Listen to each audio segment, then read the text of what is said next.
Welcome to Death and Aliens, an in-depth look at horror and sci-fi TV from two cousins who vaguely know what they're doing. I'm MK, And I'm Monica. and I have no idea why the fuck I just said it that way, but here we are.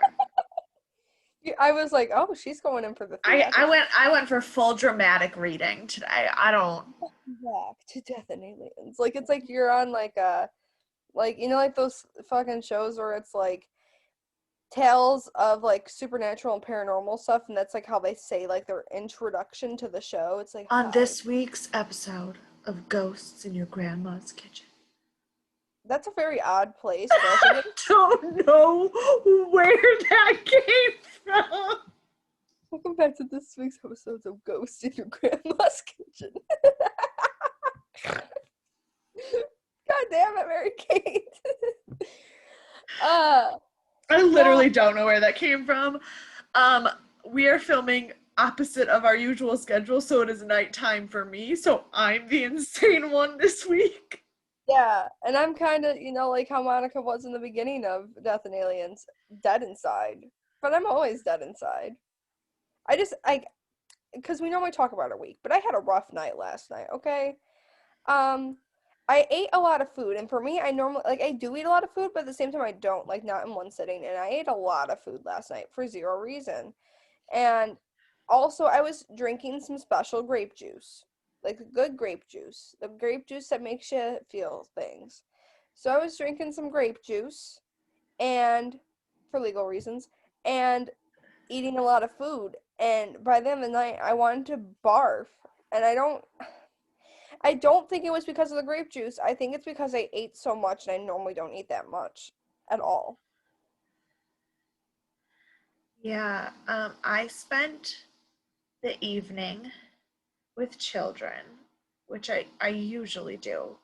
Um, but have you ever just hit kids at that right spot where they are just insane, but like in a cute way? Yeah.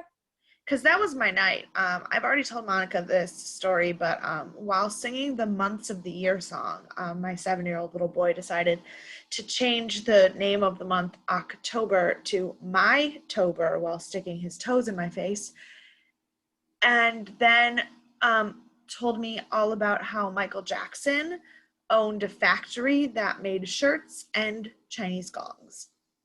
So that's the energy that I'm coming into this with. And I love that.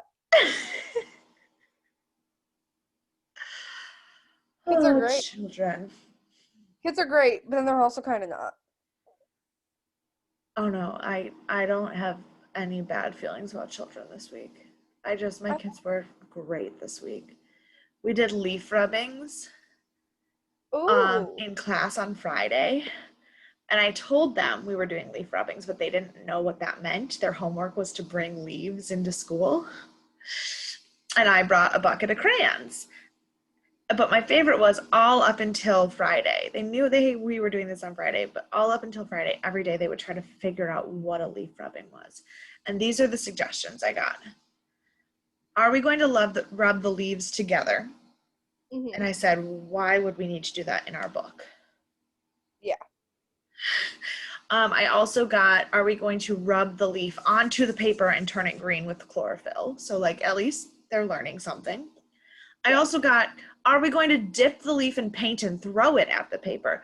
Not put it on the paper, throw it at the paper.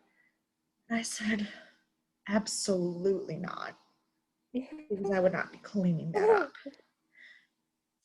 And then when Yeah. they finally learned what we were doing, they were very, very excited.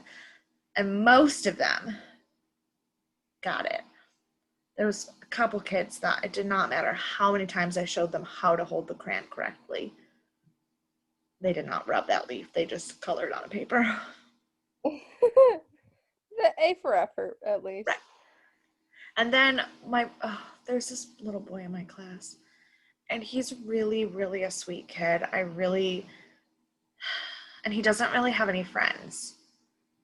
And it's heartbreaking because he's the only boy in my class, in both of my classes. Mm-hmm. Um, the classes are like 5th, 6th girls and 1-6 boys. Like, I have no boys in my class this year. And Mhm. in this one class, all the boys like the same things except for this one boy. He doesn't really fit in with the other boys. Mhm. So he doesn't really have friends in school. He has friends at home, but like he doesn't really have friends in school. So he doesn't have anybody to talk to really. So he talks to me all the time, which I I love him and I'm glad to answer any of his questions except for that when they don't make sense and I'm trying to teach, I get very Overwhelmed. I have to like tell myself not to get frustrated. This poor kid, he couldn't figure out how to rub the leaves with the crayons. He was struggling. And then he Mhm. broke his crayon. And he asked me if we could glue it back together. And I said, sweetie, that's not how crayons work. Can we glue it back together? Or like melt it back together would be the Right, like, but obviously I can't do that in the middle of class. yeah. And I was trying to get him to understand that the glue would melt the wax and then the crayon wouldn't write, but like I didn't know how To to explain that. explain that to him. Mhm. And he just was like, what do I do with it now? And I was like, you can still color with it if it's broken. It doesn't stop coloring because it now you have 2 blue crayons. Mhm. Yeah. Oh Oh god. god. Kids are something else. See, a majority of my week, kind of boring. Um, I am applying to cause school finally. Because I was stuck in between two, but I ended up calling the wrong school. And then, but we were talking, you're like, well, this is my first choice, and now we're trying to figure out a way for me to afford this one because the one that I was gonna go to originally, they're still closed due to COVID. So I'm like, and I would get it done in 8 months, and I would be a licensed cosmetologist by February of 2022, and I can start working and not having to wait even longer. Next year's 2022. Yeah, it's disgusting. No, it's mostly just that like I've always planned that my wedding day would be December 22nd, 2022, but I'm getting closer and closer to that day without having found anyone to marry. Yeah, and didn't you say you want to be engaged for like a year before you got married? Well, I mean, I don't think it financially makes sense to be engaged for less than a year before you get married because weddings are expensive and my wedding is going to be expensive. Yeah, mine. Because I want to get married at because we live in uh Western New York. Even though Mary Kate's in Thailand right now, but I in Geneva on the lake. The oh god, I can't remember. It's literally a castle. I've talked to you about this before. Yeah. I want to get married in that castle in the fall. I still can't believe that my mom told me that I can't have a cow at my wedding because cows don't belong inside castles. Wrong. Incorrect. No, it's actually really bad for their hooves, and she's right, but like still. That's when you just go outside and take pictures with the cows. Obviously. That's why you get married in Scotland so that the castle is right next to a field of cows. Exactly, duh.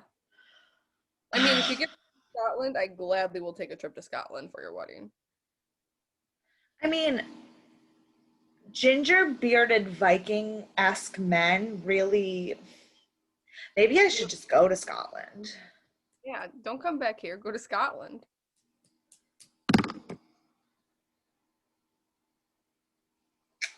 All right. Anyway,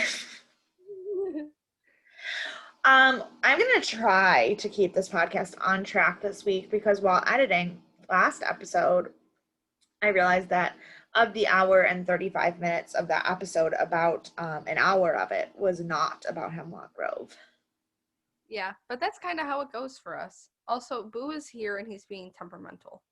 Um, anyway, but yeah, like Hemlock Grove, like okay, I watched the episode last night, and me already being tired and not feeling super great, having to watch a really boring episode and it being the 8th episode of the season where it's just like, yeah, let's go for it and wrap this stuff up. No, it was very slow paced. It was tying up, obviously, the loose ends of last week's episode, and that was kind of it. There was only two major things that happened at all in this episode. Well, three ish. Yeah. I Like, mean, there's only three storylines. So, like, in breaking it down into storyline, there's literally only three storylines this time. And there was, yeah, there were a couple moments that I thought were funny. There was one moment that I thought was really sweet. mhm. And A lot of moments where we were just really pissed off because of how some characters are yeah, handling but there was only, I can think of exactly one thing that I think mattered for the plot of the show. Yeah. One Yeah. and a half. Yeah. So, buckle up, get a snack, and get ready to just talk about whatever the hell they did with episode 8 of this season. Yeah, it was. Like, we're getting to I like wish it had been bad. Like, I wish it had been vilely, awfully bad so that I had something to rant about. But it was just straight up the most boring episode of the show so far. And I don't know if that was because I already knew what was going to happen. Because, fun fact, Monica and I know the plot of every episode for the rest of the show. Yeah. Because we hate ourselves. And we couldn't not spoil some of them. We already had so many bits and pieces accidentally spoiled for us that we just were like, fuck it, I need to understand this. So yeah. we kind of just read and we read a blog that somebody wrote where they like, so it was very opinionated, so it doesn't necessarily mean we know everything, but it means we know the vague basic plot outline of the rest of the season. And because we already knew which characters weren't going to be making it and which characters do. But you know what? Nobody died in this episode. No one died in this episode. This was kind of, that's a lie. Oh, well. Someone, yeah. But not oh, okay. Technically 2 people died, but they were both useless. Yeah. And then there's also like this thing where it was like, when watching it, I was just talking to Mary Kate about it. When watching this episode, we knew it was coming, but the way the characters handled the situation gave us a completely different feeling about how those things played out. And I was like, and also like the blog writer made one scene out to be way better than it actually was. Yeah. And I don't know. I was all excited for that. I'm like, oh, this is gonna be interesting, and it really was. Like, it was witty. Yes, it was witty and funny, but it wasn't as, I think, it wasn't as yeah. I don't know. It was just this is something that does happen in general in movies and TV shows and even books, like where the writing, in order for the ending to be climactic, there has to be like a stagnation, like a slight stagnation, a moment that things kind of drop so that you can heighten. And in a show like Hemlock Grove, where the stakes are already this fucking high all the time, in order to heighten the stakes, something has to kind of drop. So I guess this was the drop before the big climactic ending. And with the series ending, having 2 massive episodes at the end makes sense. And so having episode 8 be kind of the also makes sense. But that doesn't mean I have to enjoy having watched a meh episode. Yeah. And I really think that we're set up now, going into the last 2 episodes of Hemlock Grove after this episode. We're gonna finally kick off the Spivak stuff, and some shit's gonna come out about. But you know what? This season is written so poorly that, like, literally, I don't even care about Spivak. Like, I don't Yeah. care if Spivak and Nadia are dead or on a different fucking planet. Like, I literally don't care. Yeah, like like with the ending that was season 2. Like, yes, the ending wasn't fantastic, and my biggest issue with it was the look of Spivak, but then Right. realizing that We didn't like it technologically, but story-wise, we didn't hate it. it wasn't a terrible way to end a season. And they let us, so I'm like, oh, so it's going to be like this big hunt, and we're going to get a little bit of what Spivak's doing while they're looking for him. But then it turned into like this Olivia, like trying, like, and she's completely detached from the kids, but they're like, we can't get rid of Olivia, so we're going to give her her own, basically her own story. That's like, you're going to have to try and find yourself a new body because now there's this like virus that's out here now. They link it. Honestly, the zombie virus and Olivia getting sick, while interesting, was too much. It was so unnecessary. It Yeah, was, I feel like it was only there to give more insight of what Spivak wants. Like, it was there to well, spoon they feed. started it as being like, oh, well, Spivak did this, like he created it, but they're so bad at connecting the dots that it doesn't feel like it has anything to do with Spivak anymore. Exactly, because like all we really have is some weird rap video from when he was back in doing experimental science back in like I don't even know how long ago, a long time ago. Um, but doing all that stuff, and that now that he altered it and generated it for it being Upier, and so to feed on their own species.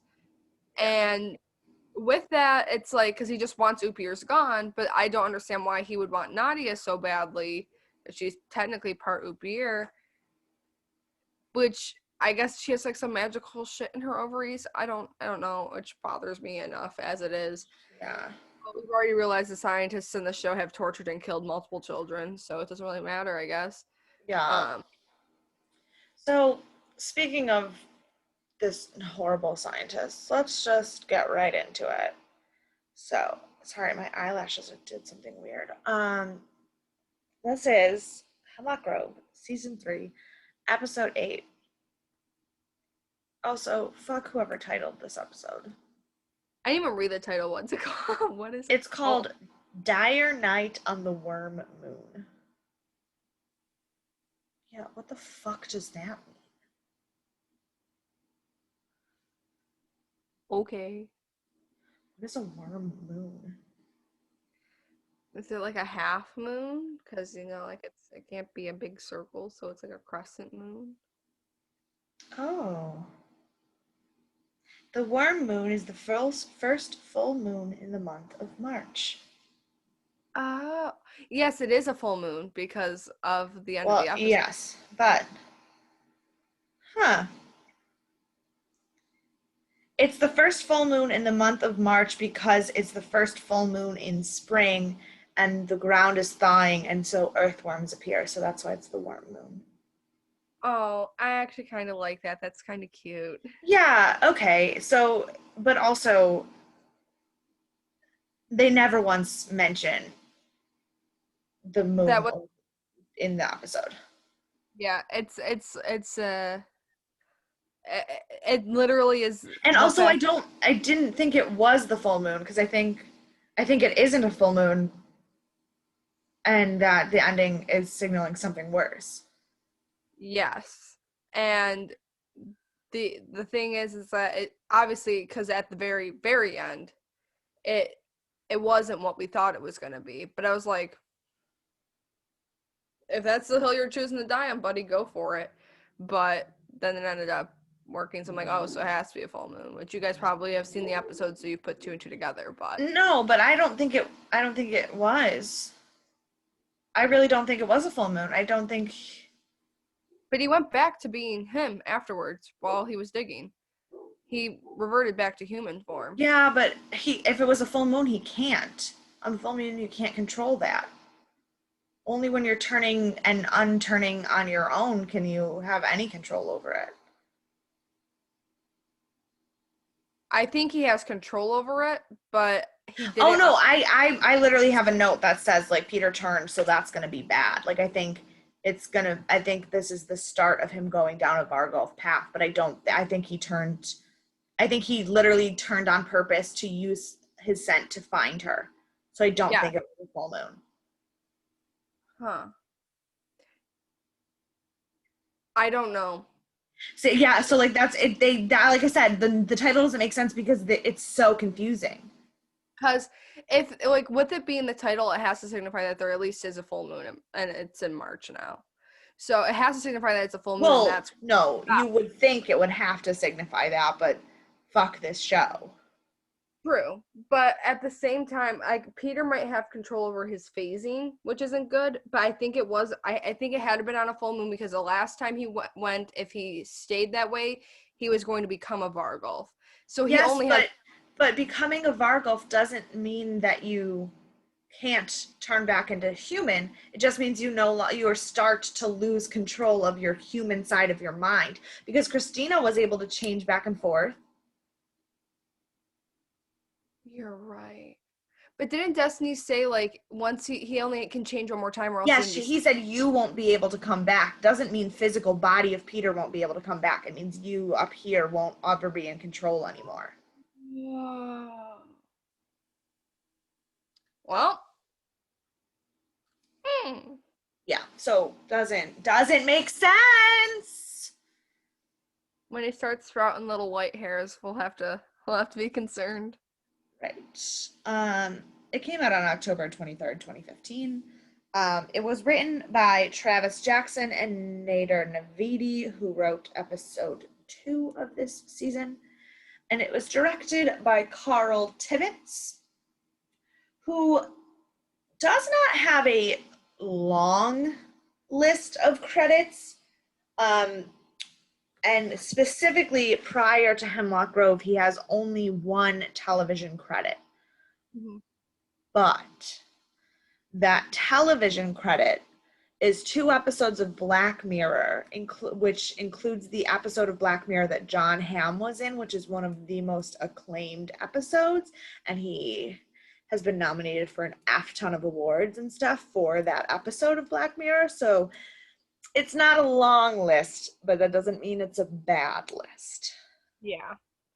And the thing is, I think the writing of this episode was really good. I think it was just in the direction that they took each person's storyline was just kind No, of. and the thing is, I actually liked the directing, and like the how the show was run, the order that scenes were in, the placement.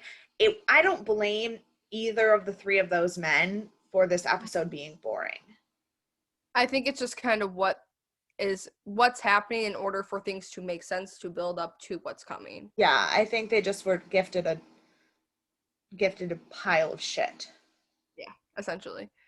Because there's some really the writing is great. There's some really clever dialogue, and I really did like the staging of a lot of it and the direction. Mm-hmm.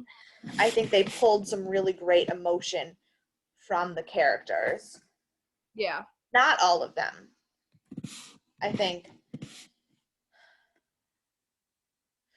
I will just say I think Olivia, Price, Shelley, Adar were all great in this episode. Mm-hmm. Roman, Peter, and Annie, I could not have cared less about any of them in this episode. Yeah. And Um, plus, it didn't make it any better when you're watching the episode and half the things that those characters are doing are just like literally shitty things. Sorry for all the moving. I'm just like real uncomfortable right now. Yeah, I was trying to sit up because I'm like, I will fall asleep. Um, but yeah, so the blurb of the episode says, Ader ponders leaving Hemlock Grove and asks Shelley to join him. Roman manipulates Peter into turning on Milan. Well, that's 2 of our 3 storylines done. Yep. That's literally all that happens. Yeah. But we're going to start with the one that they didn't mention because while the most interesting and funny, was the least important to the plot. Yeah. So we are starting with the Price Olivia storyline. Uh, Um, Olivia arrives at the White Tower with the sexy old man. He's not even attractive. They keep talking about him as if he's like the sexiest man, Hmm. and he was not cute. But the sexy, smart, rich man, that Upier man that we saw in the last episode, that she thinks she's gonna take his body. She brings him to Price, and he and Price are like fangirling over each other and their science brains and everything. And one of my first times that Olivia cracked me up this episode was while they were fangirling. She started obviously hallucinating Chongo still, and he is like, "Why don't you just blow him already?" And Olivia just said, "A dick in that obsequious little mouth would shut him up." I was like, "Oh my god, stop, stop! I can't." And then while this scene is going on, like, and they're talking with Price and stuff like that, um, uh, he, Olivia turns to Price and goes, "Ew, you're not gonna turn on to me when you want when I'm in there, will you?" Oh my god, you're not gonna talk to me like that when I'm in that body. But also, Price got a haircut. He's looking very dapper again, very Yeah, nice. we have like Um, short Price again. yeah. We do find out later why Hmm. he has cleaned himself up. Which makes my Uh, heart. yes. Um, so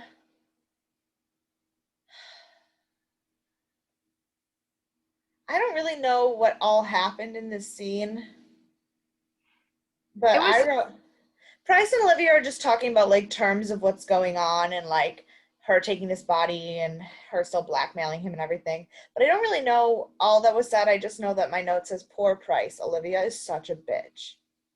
Yeah, Olivia said once like you finish the transfer, like I'll get rid of all the blackmail I have holding over Well, your head. and basically like Price is like this man is so important to the science community. Like we can't just get rid of him. And Olivia's like, whatever, when I'm him, you can have all his money and his research and stuff too. Like, Hmm.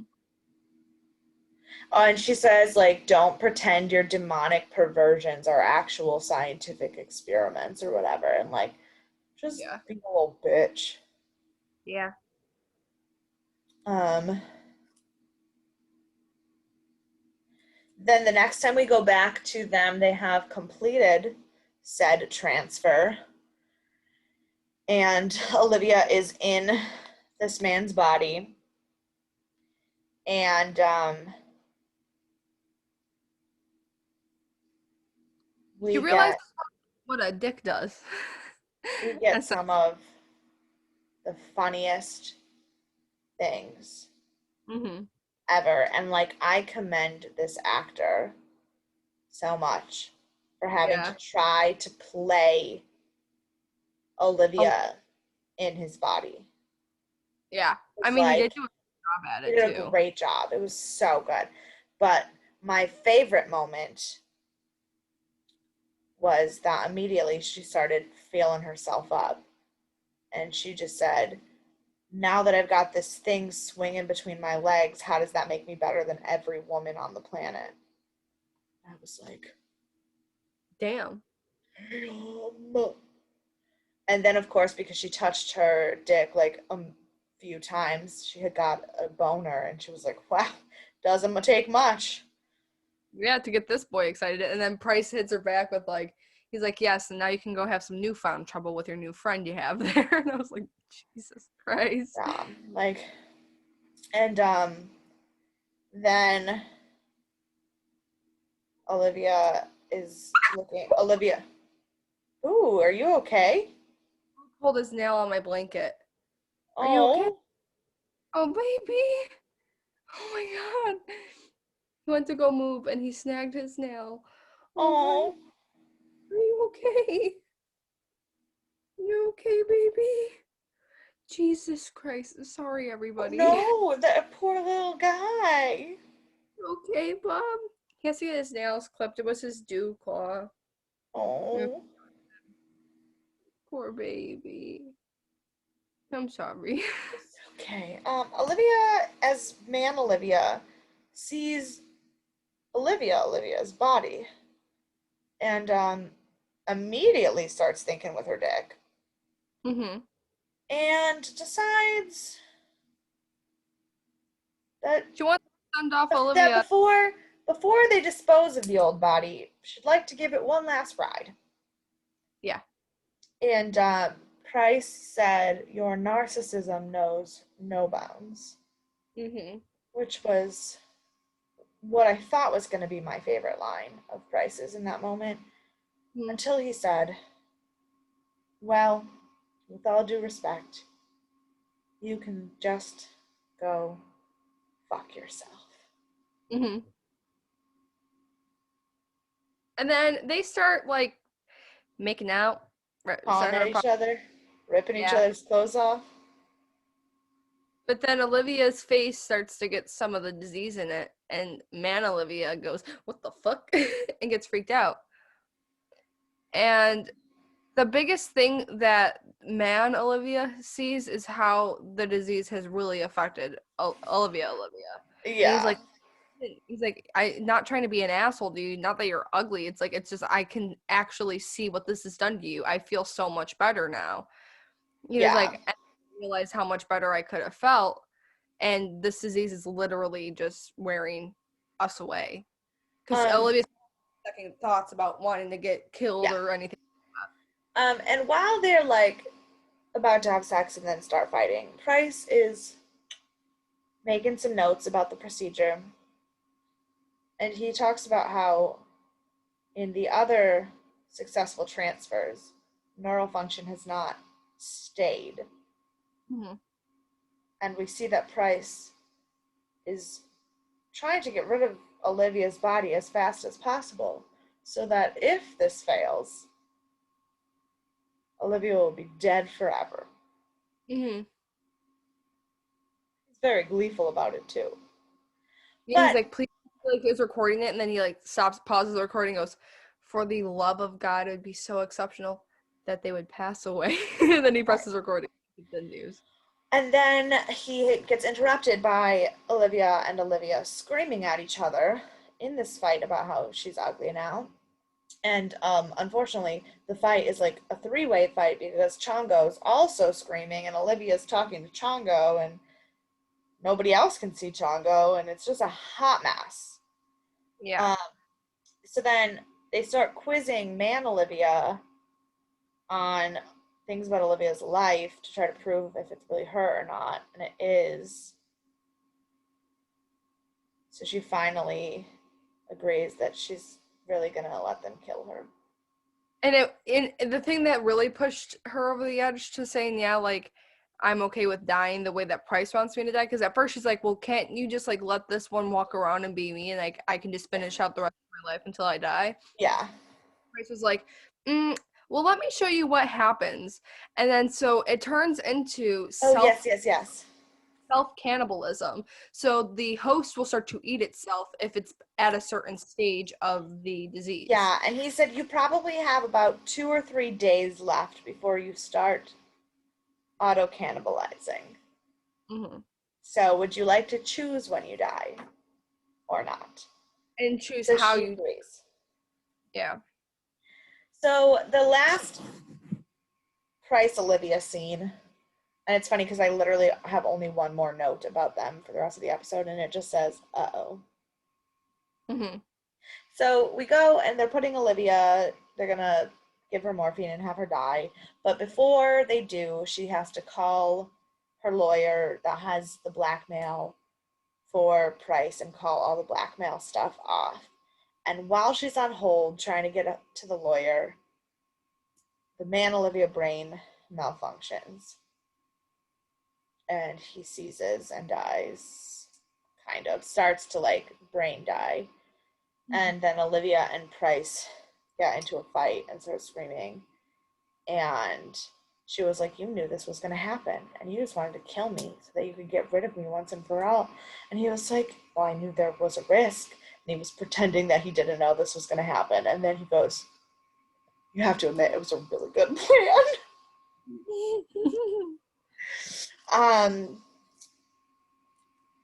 and so they figure out that even though he was a pure, it wasn't quite enough for the the brain transfer, the neural transfer has to be something that's more genomically similar. So basically, Olivia is going to have to use one of her children. Yes. And then Price is like, okay, but so what do we do about him? And Olivia said, waste not, want not. And so he leaves to let her eat this poor, brilliant man that they ruined. Yep. And So that's the end of like I the storyline. said, honestly, it was the funniest storyline. It had the best writing. The dialogue was great. I loved Price and Olivia going at each other. I loved Mhm. Olivia and Olivia going at each other. But other than the information about the auto cannibalism and the needing to use one of her kids for genomes, it absolutely did not further the plot at all. No, it was just kind of there to like, in a sense, this scene was the comedic relief of the episode. Yeah, but which it really shouldn't have been. Like it was just It was just strange, but like I was okay with this scene because I'm like, it's entertaining in an episode that's not really that entertaining. yeah. So it was something to kind of keep you interested. Because then after this we go to our homegirly Shelly. Yeah, so we're gonna do the Shelly storyline now. Shelly, Um because where it left off last episode is like Ader was planning on skipping town because of Olivia and what she told him and about the police and all that. so Ader hadn't come back to the Poot, and so Shelly was kind of snooping around his room, his tent, Mm-hmm. and then they have this like moment in the tent, and I don't remember what he said, but he said something. He said he needed some alone time to think, and he Oh used no, to. and then he was talking about his thinking cube, but no, he said something to her that like really got me, and I can't He remember was what it was. talking about the butterflies and how the butterflies can get up and fly away. And he's like, but then I want to turn butterfly into plural, meaning like, and he asks her to. Oh, it was that. No, he said that he said she said so you're gonna leave, and he said because I'm no, I knew it was something super like that only I would find incredibly romantic. He said Mm, I was hoping to change that to the first person plural, and I was like, yeah. because of course I think he's talking all this stuff about butterflies and like sharing things and thinking cubes, and I'm like, oh, first person plural. Oh, fuck me. Oh my god, Mary And Kate. my note says if I didn't hate this, I would love this. Yeah, like if it wasn't illegal, it'd be nice. Um, yeah. So basically, he says that he's gonna skip town and he wants Shelly to go with him. Shelly to go with him. So then Shelly's talking to her friend, who I don't know if that lady ever had a name, but she's been in like every episode this season. Yeah. And uh, she said that Ader was leaving town, and the friend was like, well, obviously you're going with him. And she was like, I don't know if I want to. So Shelly was like, this is the first time in my life I've ever felt like I had a home and like friends and a place that I fit in, and I don't want to feel like I'm running away again. Mhm. So I don't really know what I want. And then we get a quick scene of Ader outside by his truck, and he sees police sirens, and he um immediately like starts to get into the truck and like slowly try to like hide himself and get it started like he's gonna drive away because he's getting mad paranoid. Mhm. um and then My next note about this storyline says, Price is super out of place at the Poot. Yes. Because Um, our good friend, Johan Price, comes to the Rooster Poot. And he comes there specifically to warn Shelley mhm, that if Olivia comes looking for her, she needs to get out because he knows that Olivia is now coming after her kids. mhm, And I think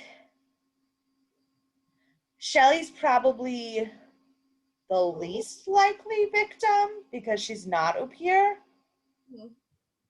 But If that's the only person that she can get to is through Shelley. right, Shelley's also the least likely to fight back against her mom. But with how egotistical Olivia is, I don't think Oh that yeah, she. no, narcissistically, she could never choose to be that quote unquote ugly. Yeah, which is Um, but also Shelley's not Upir, so like likely of this it's the of the least pleasant situation for Olivia. yes. So, but that Shelley is still obviously the person that Price cares about most in the entire world, so he's still going to protect her. Mhm. Um, and so while they're talking, Shelley tells him that she is leaving town. And Price is like, I don't think it's safe for you to be out there by yourself. And she's like, well, can I tell you a secret? I have a boyfriend. And he was like, "It seems like that." And Price goes, "It seems like all I'm Oh ever yeah, he good said, "Can I tell you a secret?" He said, "It seems like that's the only thing I'm. Can you keep a secret? It seems like that's the only thing I'm good at." And then Price said, "Can I tell you a secret? Or can I share a secret of my own? I've been seeing someone too." And he just said, "I've been seeing someone too." And Shelley said, "So what's he like?" And just the fact that Shelley like knew and had no judgment. hmm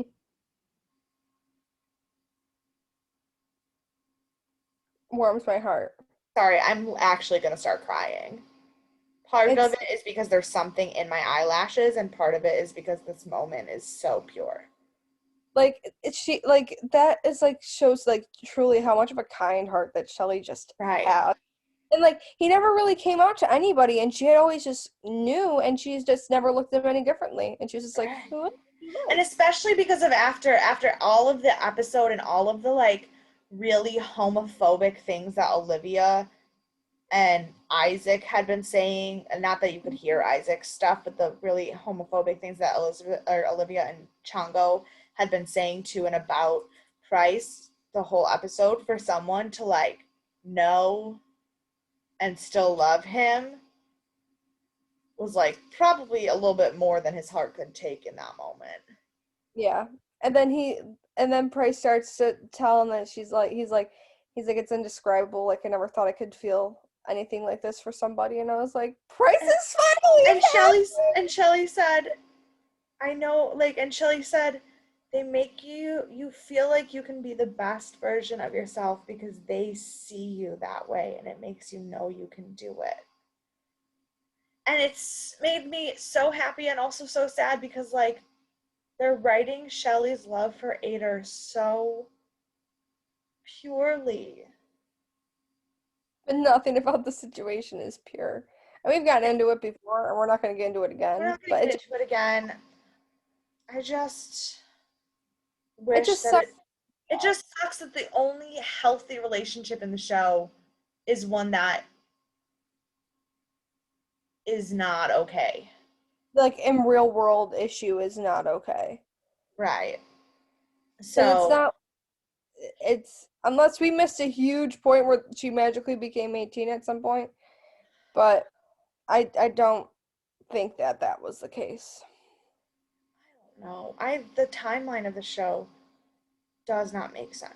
We're mad about it if it's this, and if it's not, okay, it's so Because weird, I but at least also I have another note later, earlier, like later, about timelines not making fucking sense hmm in this show.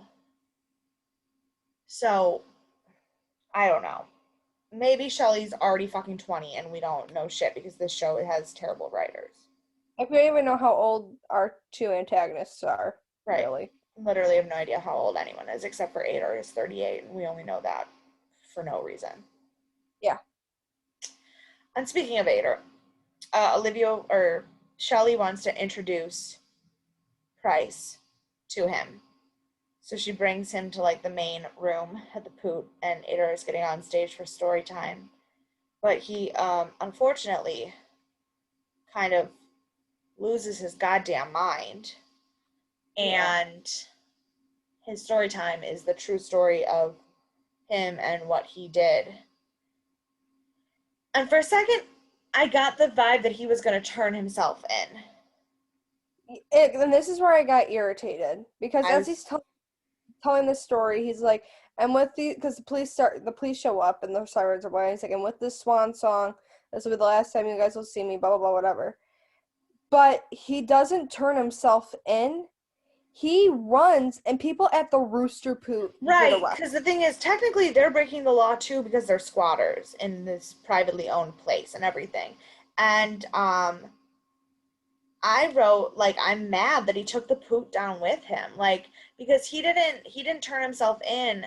He while everyone else that he supposedly cared about that we just Robin Hood like called him Robin Hood over is getting arrested, he makes a run for it. And Price sees it coming and he's like Olivia or he's like Shelley, you need to get out of here. Mm-hmm. And Price is going to protect Shelley from being part of this. And also Shelley can't get arrested because technically she She owns owns the place. that place. But um except for not if she's 18. If she's 18, fucking she's not 18 yet. Roman still owns it. I don't know. I hate this show. Um Another thing is, Shelly's like, please, Ader, don't leave. I love you. And I was like, well, would you look at that? well, I mean, we kind of knew she loved him because of everything she just said to Price, but But Ader was like, nah, fuck you. I'm going to let all y'all get arrested. I'm out. Deuces. bitch. And that was probably the most selfish thing he's ever done for such a selfless character that they built up. He had this amazing redemption arc of like, yes, I fucked up and I made a mistake and I was drinking and I hurt someone and I shouldn't have, but like now I'm gonna spend the rest of my life atoning for it. And then he just fucking runs. Yeah. He should have just gotten arrested and he shouldn't have had it gotten. He shouldn't have let the Rooster Poot go down with him. And it Yeah. would have been one thing if he got arrested at the Rooster Poot and it couldn't, and that just couldn't have been helped with him being there and other people getting arrested. But he fled and let all the people that he was helping just, Including Shelley, who he supposedly was in love with. He literally in his story speech talking about the three wishes called her his soulmate. yeah. And then he And was then just like, bounced. yeah, then he's like, but sadly, I don't have any more wishes. And that's when I was like, oh, so he's going to turn himself in and go to prison. Right. And then I was like, never mind. I guess he said, fuck all that. Everything I just said, don't worry about it. I guess I Yeah. still have another wish up my sleeve, and it's to get away from the cops. I apologize to all of our visual viewers. What the fuck is wrong with me? All our YouTube viewers this week because my eye's doing some weird shit. It's allergy season all around the globe, except for in the upside down places like Australia. Because they're going into fall right now. I don't think people get allergies in fall. Bitch, I have allergies all year round.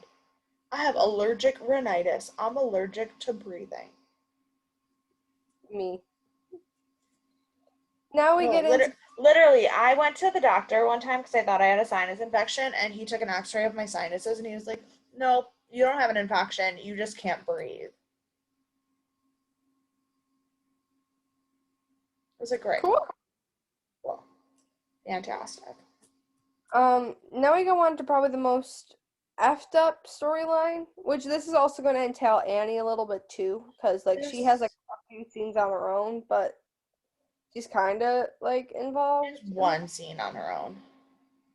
Yes, you're right. This storyline is the only one that drives the plot forward. Well, no, that's why Ader kind of drives the plot forward by leaving Shelley in the lurch, kind of, I guess. I don't really know that Shelley has been driving the plot at all this season, but then again, I don't really know what the plot of the season is. Um, So this is the only one that kind of drives the plot, but also my notes about this storyline include this season sucks and this is so stupid. Yeah. So that before we even start, that's how I felt watching them. I was just literally so bored. It was boring and also kind of irritating, but not irritating in the way where it's like you get passionately irritated about it, where you can rant Like we about just it. did about Ader.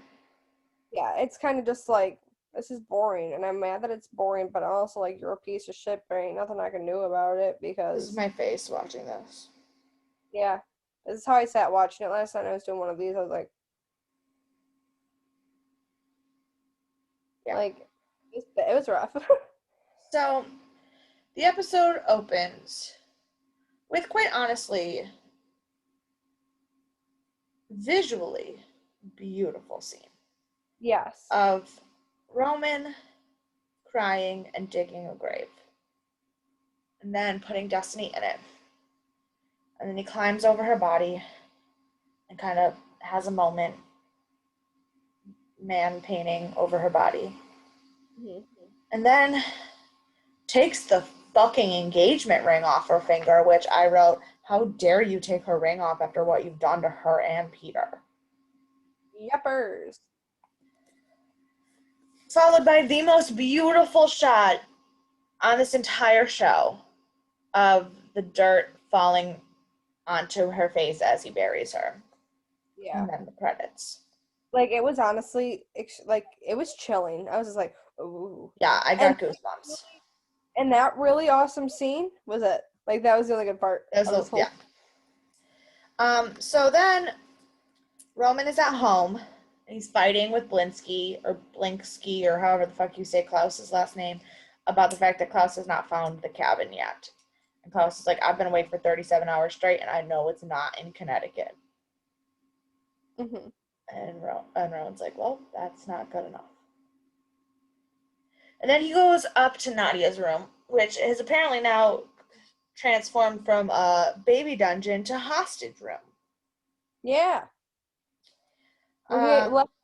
That's my other question. When he was burying the body, I'm like, where did Danny go while he was doing this? oh, Well, wait, I skipped a scene. Before Roman comes home, we see Peter wake up with a jolt on the couch, and I wrote, oh, Peter's psychic again. Great. Because he wakes up with a jolt and immediately starts calling Destiny, who doesn't answer, obviously. And then Sophie comes in and yells at Peter, and Peter's like, I just want to make things right. And she's like, Destiny was happy until you came here. Fuck you. Which, honestly, I was kind of pissed off about. I was like, first of all, like, yes, he did the wrong thing by not telling her, but he was trying to like amend that, and I'm like, and that's Destiny's cousin. right. That is, It was, the whole scene just pissed me off because not only was it just like mean for no reason, it did not help the story. I was like, this is useless. Yeah. Um, so then we go to the hostage room and Roman is got Annie tied up and Annie's like, are you just gonna kill me now? And Roman says, I'm not a murderer. This is my favorite note I wrote. I'm not a murderer. I just killed two people in front of you. Yeah. And also, only character thing about Annie that kind of just irritates me is that every time Roman does anything like out of pocket for who he actually is as a person, like he killed that one guy at the I don't like bloodbath, that you keep saying out of pocket because that does not mean what you think it means. like out of character. Yes, but out of pocket means you're paying for something outright. Oh, sorry.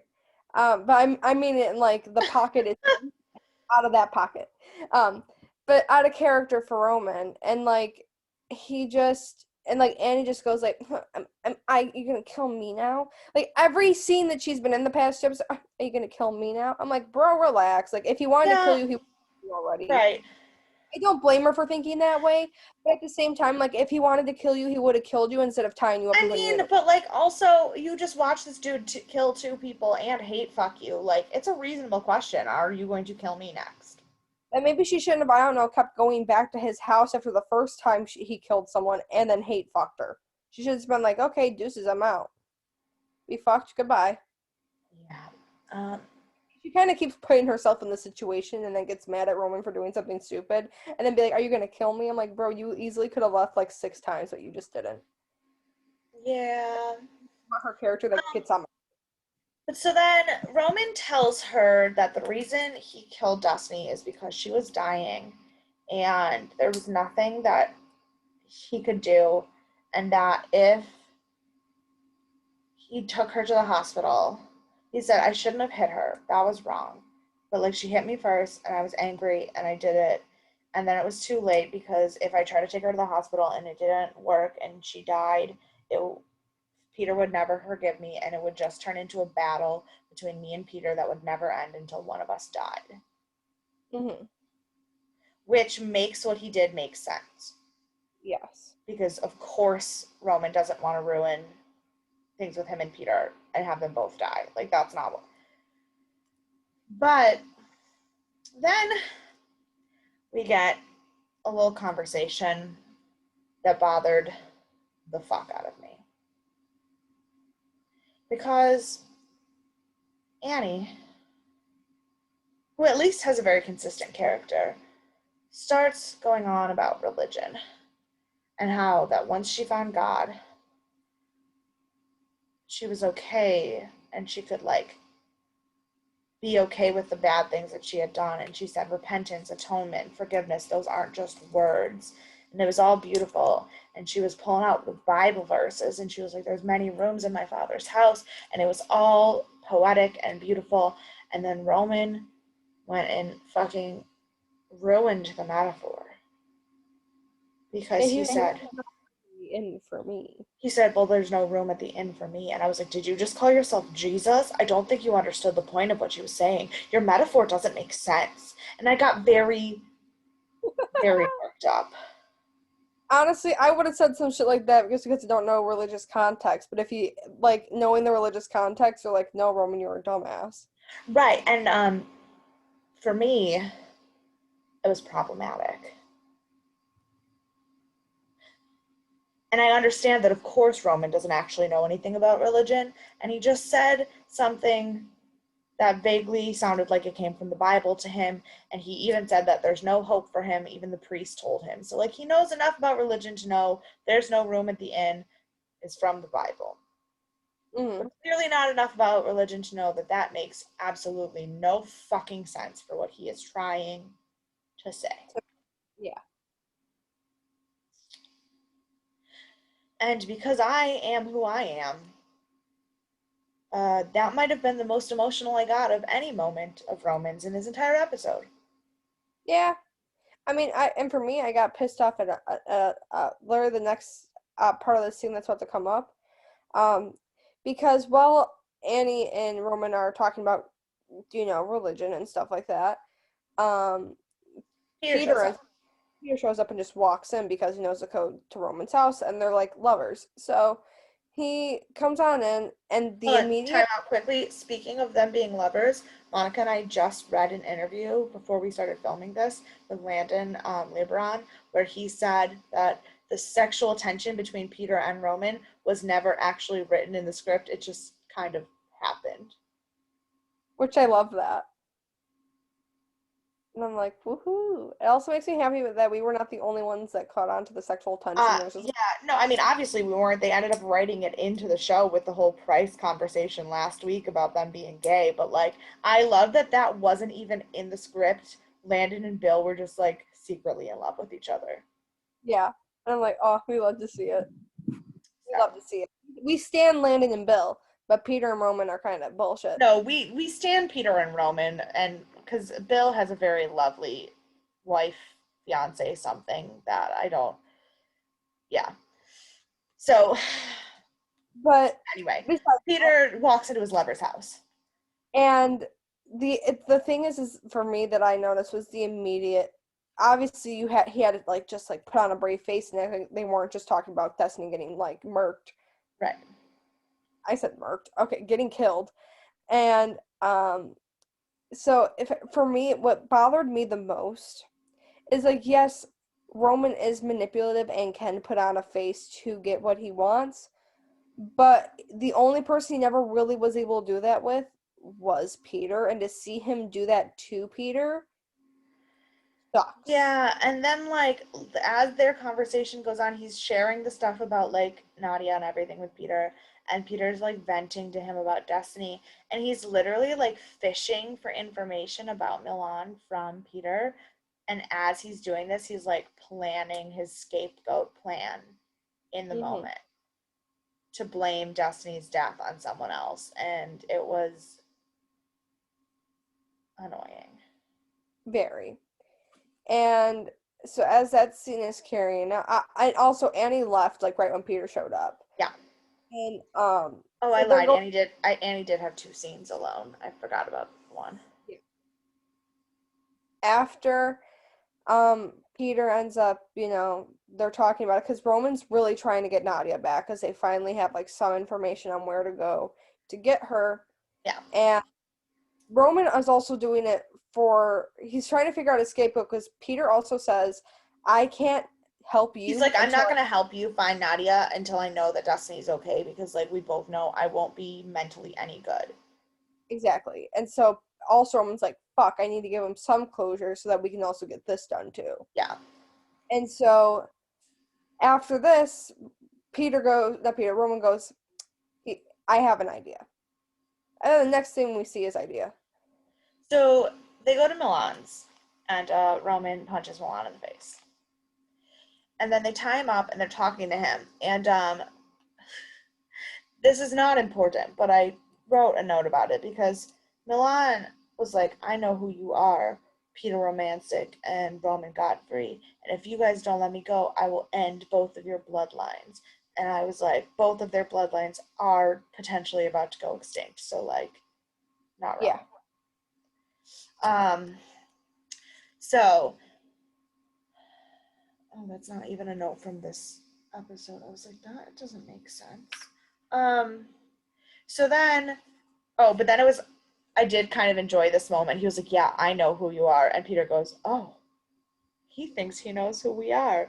And then Roman unhinges his jaw and, ooh, Peter bites the shit out of this guy. And I was like, And then Peter's eyes glow yellow and I because was like, apparently that's the significant thing that goes, I'm a werewolf. right. And I was like, oh, shit. Okay. Maybe this will be interesting. And then it wasn't. Yeah. Um, because they continue to just interrogate him and ask him questions, and then eventually he gets so sick of Roman like feeding on him that he lies and says that he sent Destiny out of the country. Unfortunately, Peter knows he's lying because he fucking sucks at lying. So Roman doubles down on his plan and Leaves Destiny's ring on the dresser next to Andreas's watch. watch. And it's like, isn't this Andreas's watch? And then Peter goes over there to see Andreas's watch and then sees the ring, which obviously he recognizes because it's his family ring. And he was like, "Bish, what?" So then Peter lets Roman kill him. Well, before that happens, Milan was like, I don't know what that's doing there. Like, oh, it's like someone's trying to frame me. It could be the Italians, it could be anyone else. He's like, I have a lot of enemies. And like, Milan also said that he had eyes on Destiny. You can see how scared Roman And got. it He was is. like, oh, Yeah, fuck. Roman, he said that he had somebody watching Destiny, and Roman immediately was like, Well, "Fuck." and then Peter was like, I'm going to call this person. And Roman's like, oh, let me finish interrogating him because I think he's lying. There's no way. And then Milan is like, well, that ring wasn't over there until you went over there. And Peter just completely was like, you're fucking lying, blah, blah, blah. And Yeah. then Peter gets like so overwhelmed that he ends up leaving. And then And then he lets. Roman is like pissed off and then breaks his femur. And then Peter comes back in, and that's when he ends up telling him that like, oh no, I took her and she like I flew her away, blah blah blah. And then Peter punches him in the face a fuck ton of times, and then Roman is just like, dinner. Yeah. Um, so while all that stupid stuff, yeah, that's when I wrote, oh, my notes for that scene include Roman, you're a piece of shit, and this is so stupid. Yeah. Um, while all that stupid shit is going on, we see Annie out of church lighting candles and asking a priest to pray for her. So again, not important. But then Peter, Roman, and Annie each have one final scene, and they're all separate.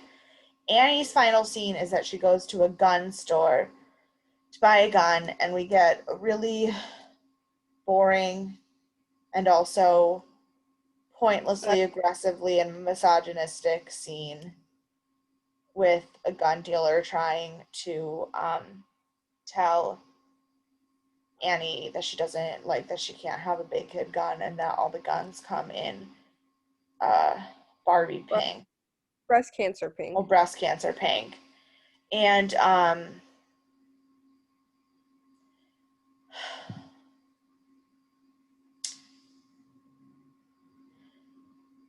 I really, really love when people try to write characters that they politically disagree with by making them assholes.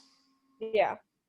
Like, that scene was not only useless, it also showed we're very liberal writers and we think gun owners are all misogynistic assholes because that's what the Republican base must be because they like people like Trump. So, like, let's write this guy as a fucking dick.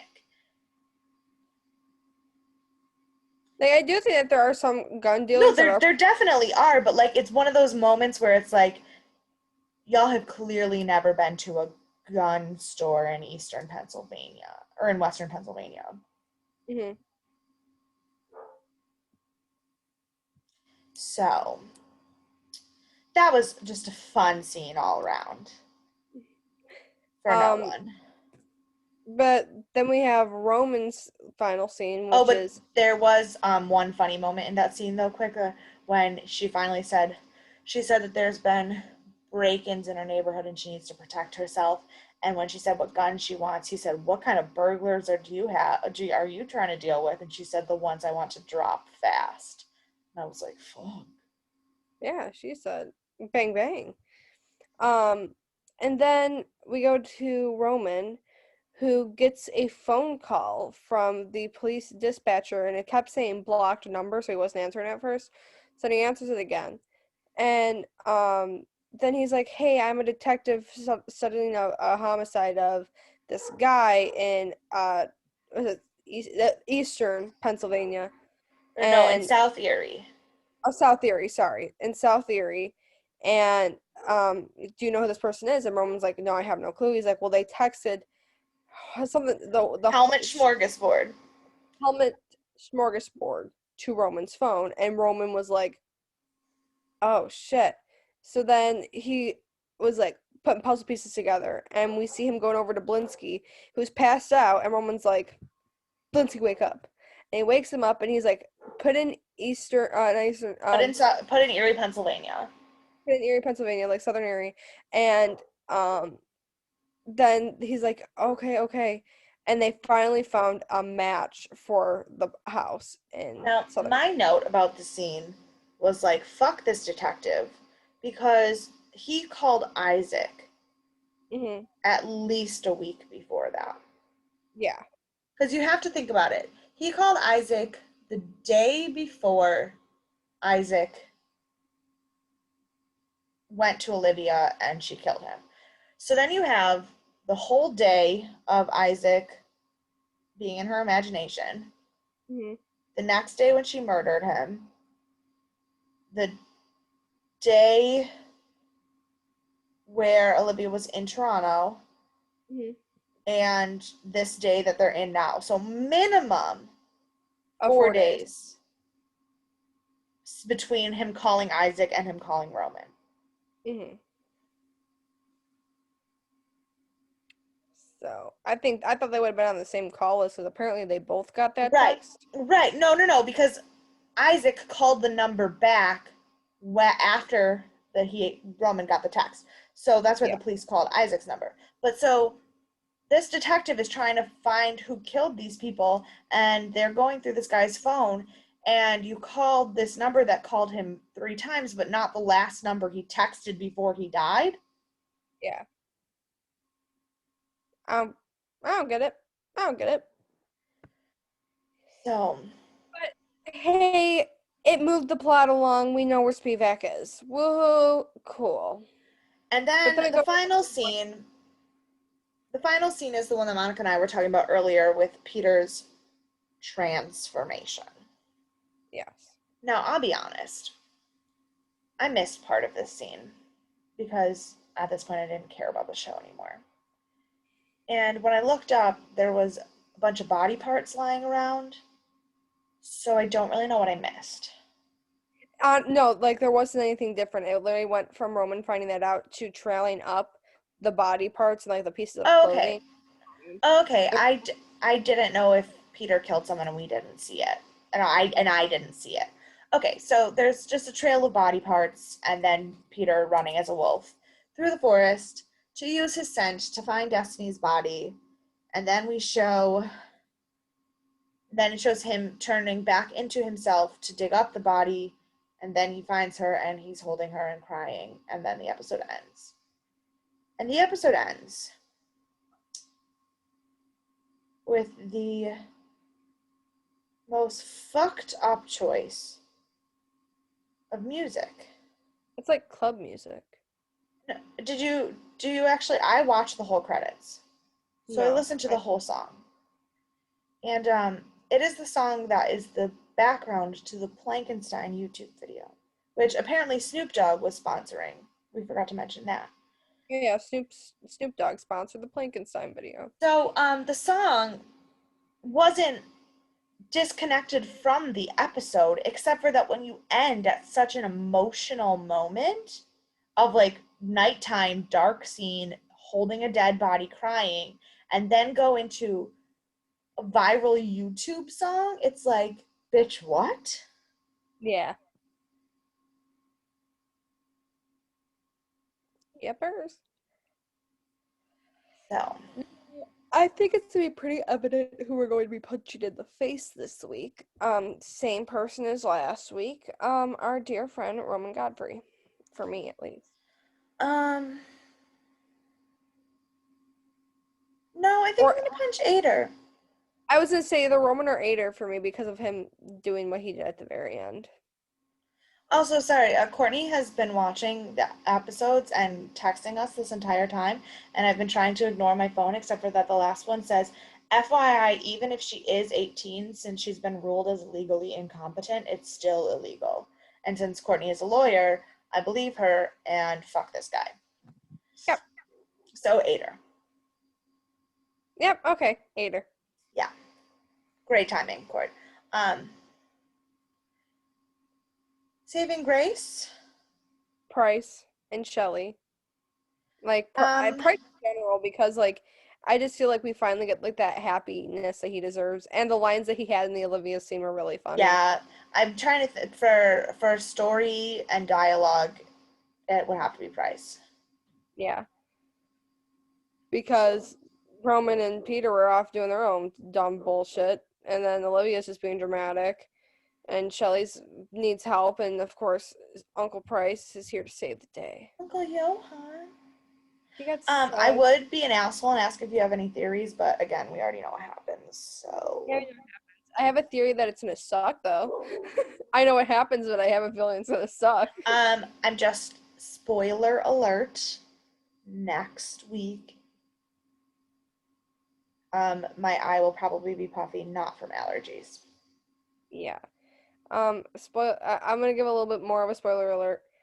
Um, if you don't want to hear this, just leave this episode now. You know where to follow us. Love y'all the mostest. But if you next week we'll be losing a big character. So it's gonna suck. It's gonna suck. Next, the death that I am the most, because we've already told everyone that everybody dies. The death that I Yeah. am the most concerned about emotionally dealing with is next week's episode. So, Yeah. And I'm gonna do this because I know a lot of people are probably thinking that it's one person. I because of how we no, have no, that no, no. emotion. Don't say anything about who it is. No, don't do that. Don't do that.